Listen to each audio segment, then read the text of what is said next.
Hi hello नमस्कार मित्रांनो. परत एकदा आपली व्लॉगिंगची सिरीज चालू करू म्हटलं. मिनी व्लॉगपासून स्टार्ट करू. आज प्रियांकाला हॉस्पिटलमध्ये घेऊन आलो. एक नॉर्मल चेकअप होतं. मणिपाल हॉस्पिटलमध्ये आमची ट्रीटमेंट चालू आहे. येताना म्हटलं CNG वरू. आज लकीली CNGसाठी 4-5च गाड्या आमच्यासमोर होत्या. CNG स्टार्ट केला आणि प्रेशरही एकदम मस्त होता, 200च्या वरती होता.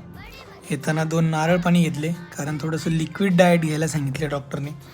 आणि येताना प्रियांकाला जरा फालुदा खायची इच्छा झाली होती, पण ते फालुद्याचं दुकान 2 वाजता ओपन होणार होतं. मग घरी आल्यानंतर नारळ पाणी पिण्याशिवाय पर्याय नव्हता. नारळ पाणी घेतलं. दुपारी लंचमध्ये होतं मशरूमची भाजी, वरण भात मशरूम असं मस्तपैकी ताव मारला. आम्ही जरा हेल्दी खाणंच आता प्रेफर करणार आहे, कारण बाहेरचं खाऊन शिक्षा मिळाली. थोडंसं काम केलं मित्रांनो. काम म्हणजे ऑफिसचं नाही, माझं थोडंसं क्लेमचं काम होतं, ते केलं. रात्री वॉकिंग करून आजचा दिवस संपला. कसा वाटला